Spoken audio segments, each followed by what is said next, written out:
નમસ્કાર દર્શક મિત્રો, ફાસ્ટ ન્યૂઝ ઇવનિંગ બુલેટિનમાં હું ઉદય રાવલ આપનું સ્વાગત કરું છું. બુલેટિનની શરૂઆત કરીશું ઉમરગામના મુખ્ય સમાચારોથી. ઉમરગામ સોરસુંબા રેલવે ઓવરબ્રિજના નિર્માણની કામગીરી પૂર્ણ કરાઈ છે, પરંતુ પૂર્વ વિસ્તારમાં સર્વિસ રોડ અને ડ્રેનેજની કામગીરી ન કરાતા પ્રથમ વરસાદમાં સ્થાનિક વિસ્તારના લોકોની હાલત કફોડી બની છે. ડ્રેનેજ સુવિધાના અભાવે વરસાદી પાણીનો નિકાલ ન થતાં કાદવ કીચડ અને ગંદકીનું સામ્રાજ્ય જોવા મળી રહ્યું છે. સ્થાનિક વિસ્તારના વેપારીઓ અને રહીશો દ્વારા વારંવાર રજૂઆત કરવા છતાં બ્રિજના નિર્માણની કામગીરી તો પૂર્ણ કરાઈ છે, પરંતુ ડ્રેનેજ અને સર્વિસ રોડનો અભાવ જોવા મળી રહ્યો છે. ગત વર્ષે ચોમાસા દરમિયાન વરસાદી પાણીનો ભરાવો થતાં દુકાનદારોએ ભારે હાલાકી વેઠવી પડી હતી. ઉમરગામ તાલુકાના સોરસુંબા પૂર્વ તરફના વિસ્તારમાં આદર્શનગર, જાનકીનગર, નવીનગરી, સ્વપ્નલોક સહિતની સોસાયટીઓમાં 6,000 કરતાં વધુ લોકો વસવાટ કરતા જોવા મળે છે. વરસાદી પાણીનો નિકાલ થાય તે માટે તાત્કાલિક અસરથી કાર્યવાહી હાથ ધરાય તે જરૂરી બન્યું છે. આજે માટી નાખી છે અને કીચડ એટલો વધી ગયો છે કે પાણીનો નિકાલ નથી. વરસાદની પાણી બધું જમા થાય છે ને એને લીધે બધી બીમારીઓ ફેલાય છે. એટલે પાણીનો નિકાલ કરે ને આજે માટી નાખી છે અને માટી ઉપર કાંકરી નાખે તાકી કીચડ નહીં બને. એ મોટી સમસ્યા છે આ બાજુની. આ રેલવેનો ફૂટ ઓવરબ્રિજ છે. પબ્લિક આવતી જ આવતી છે. સાંજ સવારે જીઆઈડીસી વાળી પબ્લિક વર્કિંગ પબ્લિક આવતી જ આવતી છે. એટલો કીચડ છે કે ચલાય જેવું નહીં મળે, એટલું પાણી ભેગું થાય છે. એને કરતાં થોડું પાણી નિકાલ કરે પ્લસ ગ્રામ પંચાયત ડીટીસી પાવડર છીટકે તાકી મચ્છર પેદા નહીં થાય અને કોઈ બીમારી નહીં વધે. કેમ કે હમણાં જ કોરોના કાળ જોયું છે બધાએ. એના કરતાં બચીને રહે તે સારું. આવવા જવા માટે લોકોને ચાલવા માટે જગા નથી. આખો કિચડ છે, રિક્ષા આવવા જવા તકલીફ છે, દુકાનવાળાને તકલીફ છે. પછી કોઈ પબ્લિકને ચાલતું આવવાનો આમ રસ્તો નથી. તેનો નિકાલ ગ્રામ પંચાયતમાં તો કમ્પ્લેન કરેલી, કીધેલું બી, છતાં પણ કંઈ હજુ નિકાલ આવ્યો નથી. તેના માટે કંઈ કરે તો સારું ગ્રામ પંચાયત પોતાના તરફથી. ભિલાડ નેશનલ હાઈવે નંબર 48ના બ્રિજ નીચેથી પસાર થતા સર્વિસ રોડ અતિ જર્જરિત હાલતમાં જોવા મળી રહ્યો છે. સેલવાસ તરફ જતા વાહન ચાલકો સર્વિસ રોડ ઉપરથી અવરજવર કરતા જોવા મળી રહ્યા છે. પ્રથમ વરસાદમાં જ માર્ગની અતિ બિસ્માર હાલતને કારણે વાહન ચાલકોએ પારાવાર મુશ્કેલી વેઠવી પડી રહી છે. ઉમરગામ નગરપાલિકા તંત્ર દ્વારા ફાયર સેફટીનું ઉલ્લંઘન કરનાર 8 જેટલા મિલકત ધારકોને નોટિસ ફટકારવામાં આવી છે, જેમાં હોસ્પિટલ, ટ્યુશન ક્લાસીસ, હોટલ અને કોમર્શિયલ કોમ્પ્લેક્સનો સમાવેશ થાય છે.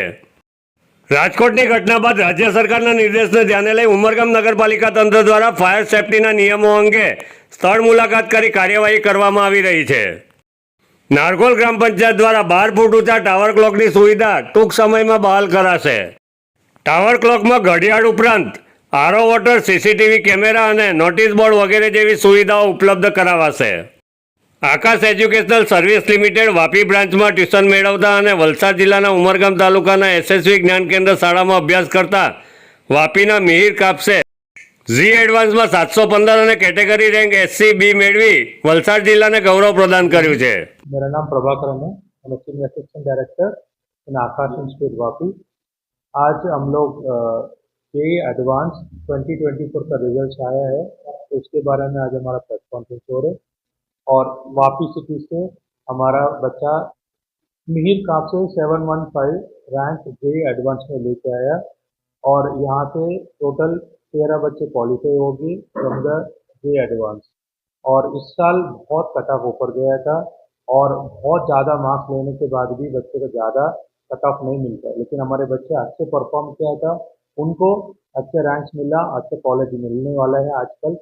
और कुछ दिन में काउंसलिंग होगा, उसमें वेरियस IITs में बच्चे ज्वाइन करेंगे. पूरा इंडिया में टोटल 23 IITs है, वो 7 जोन में डिवाइड हुआ. इस बार जेईई एडवांस 2024 IIT मद्रास ने इसको कंडक्ट करवाया और इसका रिजल्ट कल आया.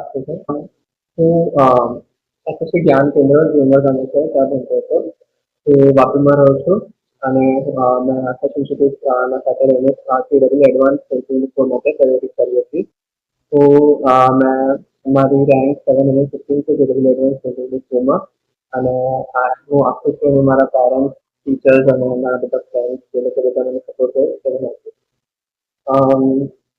मैं 2 वर्ष से तैयारी करता थी. 11th ત્યારે મેં એડવાન્સ જ્વાઈન કર્યું હતું અને મેં મોસ્ટલી ફોકસ મોડ્યુલ્સ પર જે આકાશ યુનિવર્સિટી લોકો પ્રેઝન્ટ છે એનસીટી પર મારું ધ્યાન હતું પણ મારું વધારે ધ્યાન રાખવું હતું તેનાથી તરફ મારી હેલ્પ એકદમ મેં બંધ નહીં કર્યું હતું પણ મારું ધ્યાન સૌથી વધારે વાત કર્યું હતું હું મારું અગર માર્ક્સ વગેરે સવાલ આપી રહ્યો રેસ્ટ કરવા માટે કાં તો કોઈ ગેમ કાં વાંચીને કાં તો કોઈ સ્ટોરી બુક વાંચવાની થાય ત્યાંથી મારું માર્ગદર્શન કરતું મને બહુ ખુશી હતી કે આગળ આવેલા લોકોને કહે કે ટીચર્સની વાત માનજો ટીચર્સને બધું ખબર છે તેમના ગાઈડન્સ હવે તમને જે લાઈન જોઈએ તો તમે જે કોલેજની લાઈન છે તે તમને કેવી રીતે હેલ્પ કરી મોસ્ટલી મારું જે 2 વર્ષના એવરેજ હતી તે 6-7 કલાક આખા દિવસ સાથે કોઈ વાર